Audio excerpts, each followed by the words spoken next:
I've been a little slow filing a video from Krakow since the war next door began. Apologies for that. We've been busy with our own visitors that we've been hosting from Ukraine this last week, but today I was able to get out and get around town a little bit and just wanted to bring you some of the activity that's going on here in Krakow. It represents the merest tiny tip of the iceberg, so it best just gives you a little bit of a flavor of how Krakow is supporting and helping its neighbors from Ukraine right now. Before the war, the population of Krakow was 600,000, including already 60,000 Ukrainians.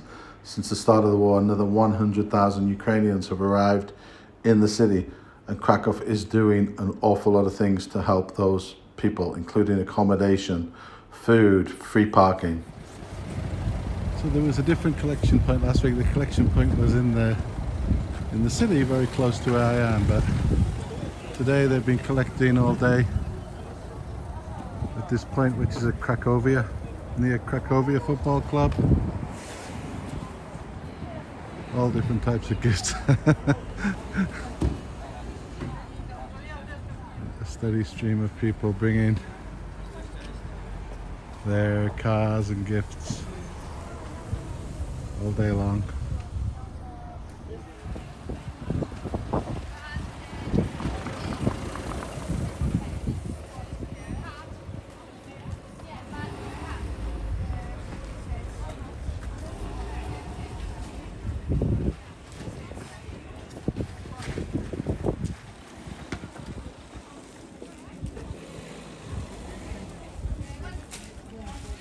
Big blue bag full of stuff.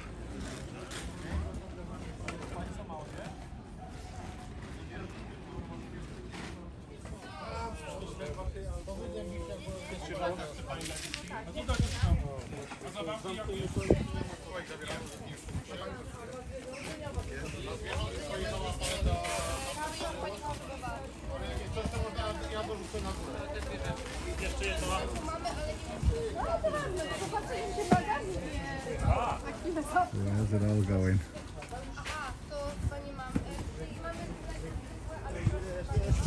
Hi, so I saw you filling your mini with some of the things that people have brought today. Can you tell me where you're taking them?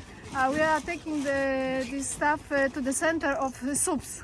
People from Krakow cooking soups for Ukrainian people. They are, of course, moms from children now, so we need also. They are going to our center to take a soup for children and for them, and we need some another stuff to give them. And did you just come up with that idea, like within the, when the war started? Was that like, hey, let's make this? Yes, in today's. Three women decided to coordinate soup from. That's just such a cool idea. It's a thing. Simple, everyone can cook. Right. Everyone can feel that is helping, and they are cooking. I love that. 2, sometimes 10.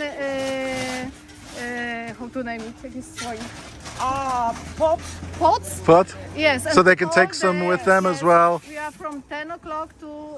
And whereabouts are you located? Na zjeździe 8.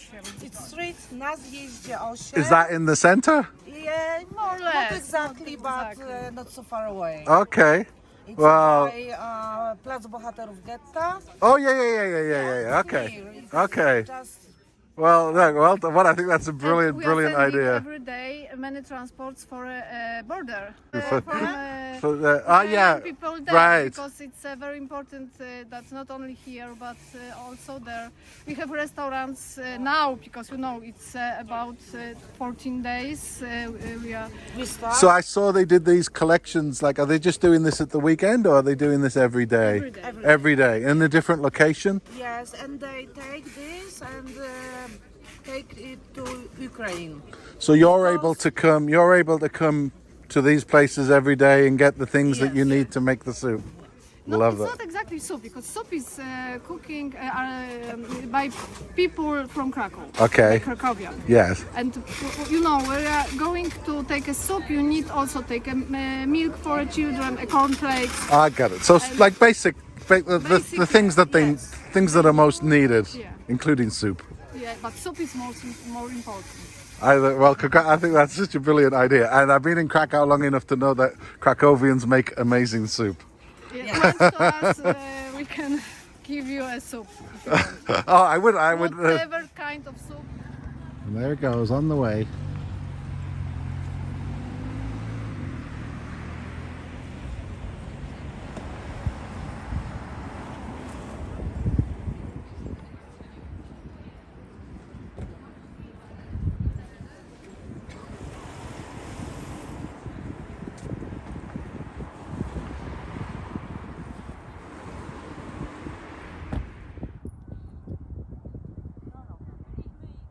So we were here last week with our Ukrainian guests. This is where you come to collect your parking pass for free parking for a month anywhere in Krakow.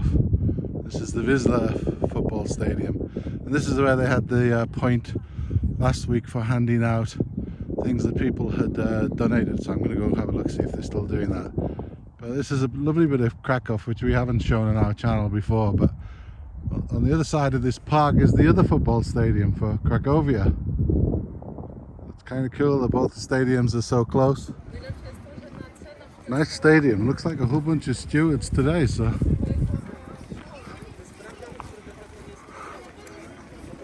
seems like there might be a match today later on. They got a nice day for it. Well, there's a lot of people. I've just noticed today, I've never seen Krakow like so busy outside on my square where I live, just every street. Just a lot of people around everywhere. You know, Krakow is a city of 600,000 people, so an extra 100,000 people here makes a big difference.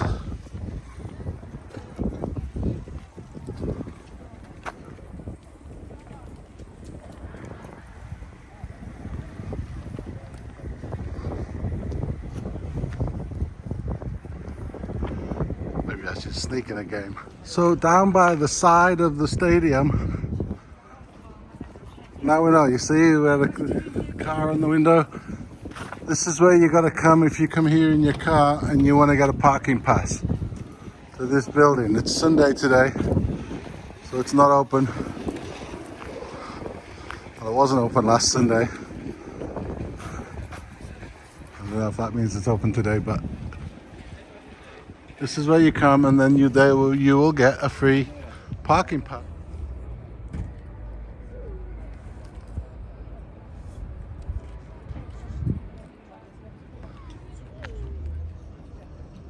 So exactly what I thought it was. They're encouraging all the supporters to bring something today as a gift for the Ukrainian people here. The cool thing about checking out some of this stuff is I get to see a different part of the city. Always discovering new things. This looks interesting to me. This looks like it's got some history.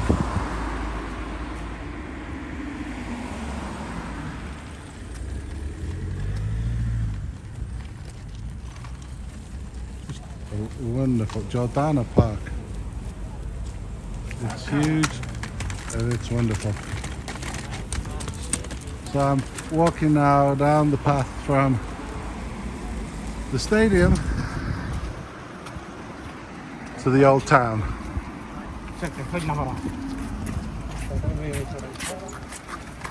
It'll take about 20 minutes, I think.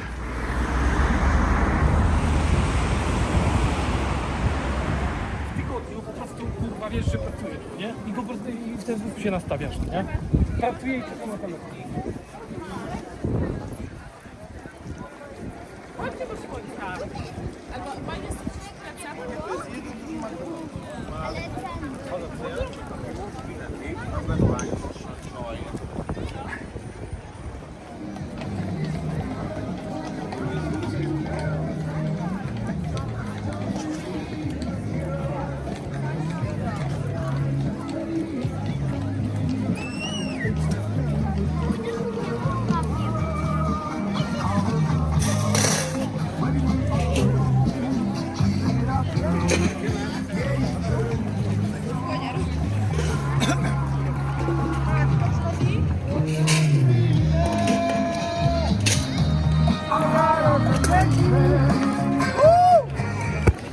You guys collecting? Yeah, thank you very much. Thank you so much. Got it.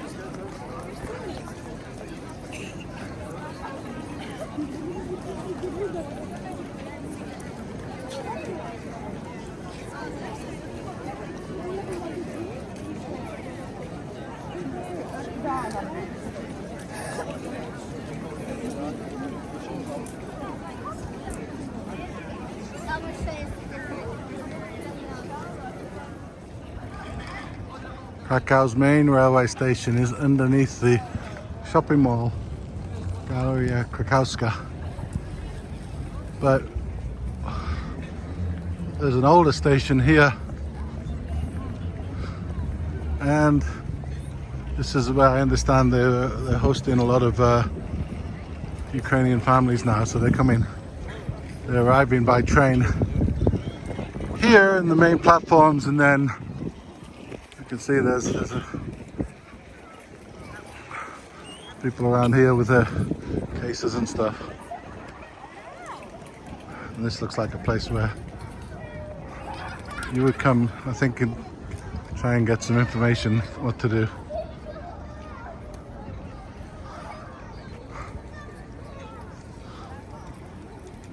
Pretty in the sunshine today, but it's not really a pretty story.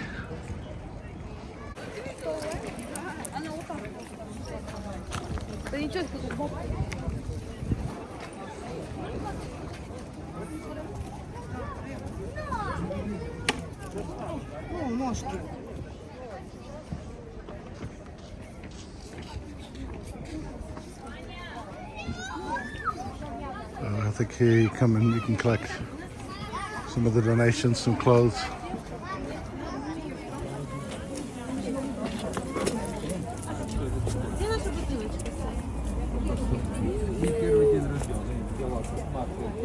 I have a feeling people are leaving strollers here for people who are arriving. We saw this in other places.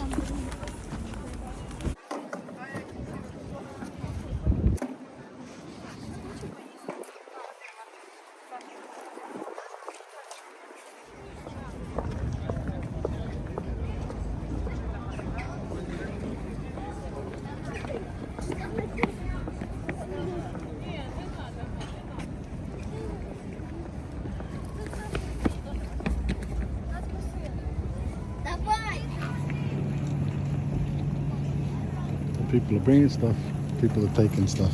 Simple.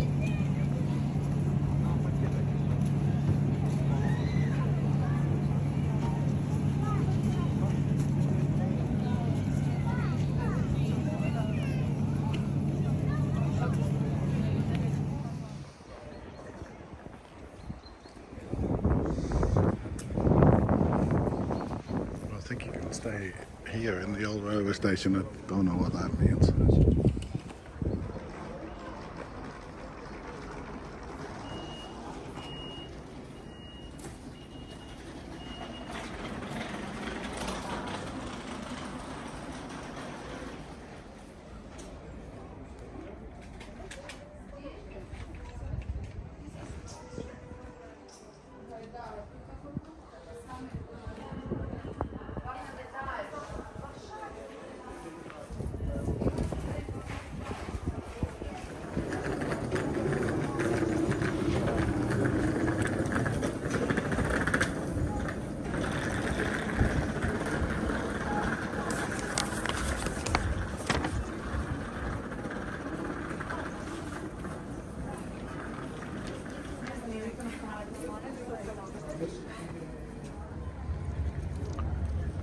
How does everybody find out where to go? That's what I want to know.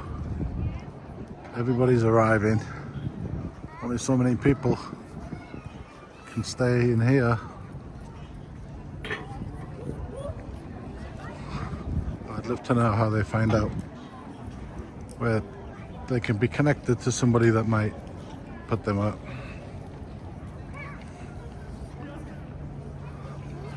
Because there's not a big crowd of people sort of waiting here for something to happen.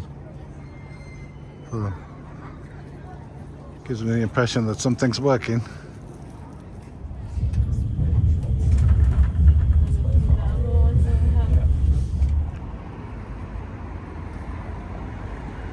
So I came down from the old town into Podgorze, and this is Ghetto Heroes Square in Podgorze.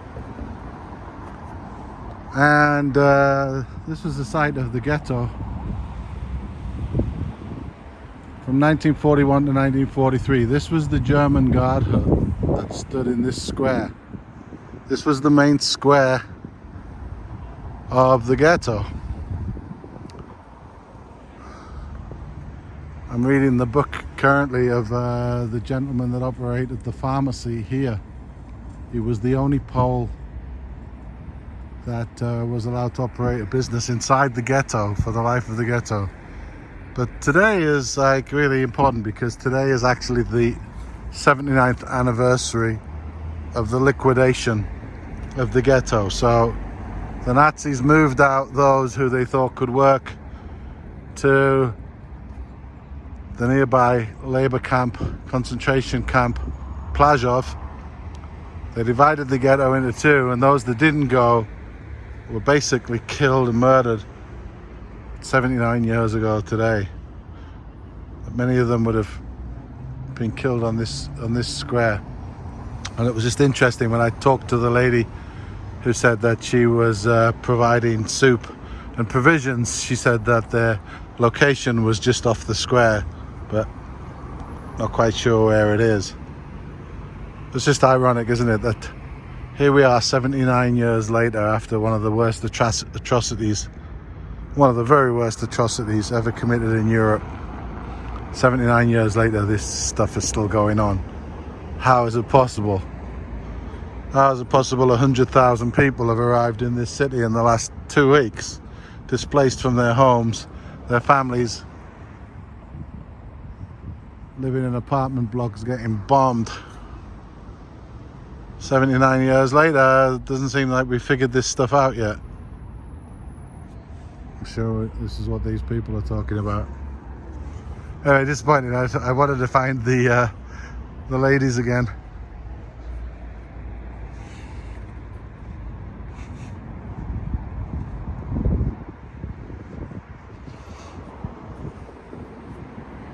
Well, heartbreaking. 79 years later, we're talking about the same things. So like I said, the Polish guy that operated this pharmacy at Podolem, I'm reading his book right now. Tadeusz Pankiewicz.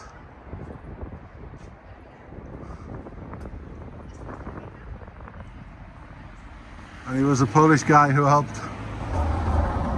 save the Jews from their darkest moments. And I don't think he would have believed that 79 years on that the city is playing the same role still. But like one Polish guy stood up here in the middle of the ghetto, now it seems like the whole city is being the heroes today, trying to help their neighbors.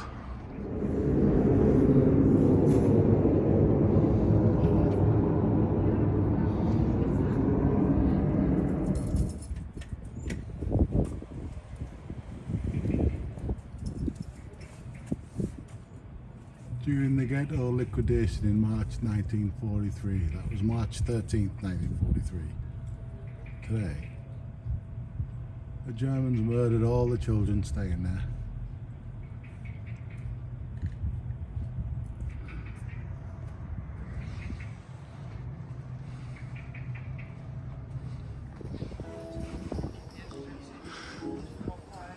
Banatki Bridge, lit up yellow and blue.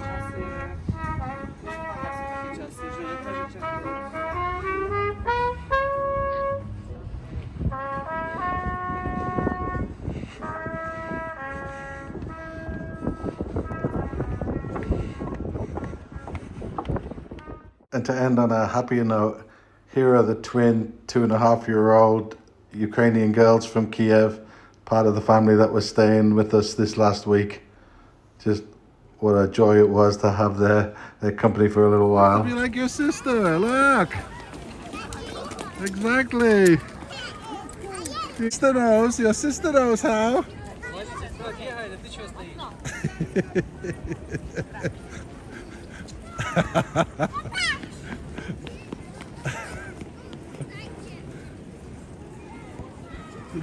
Don't you have pigeons? You don't have pigeons in Kiev.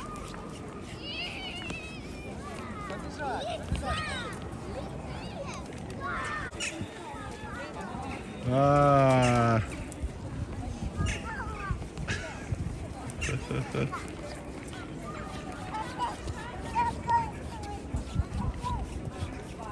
Oh, she give it this.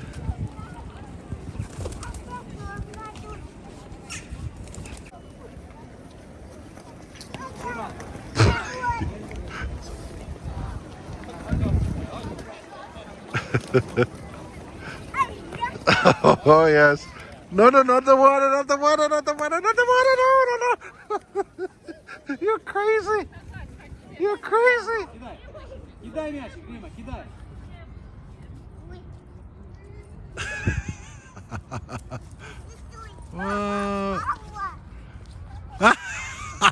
She's got to get the ball.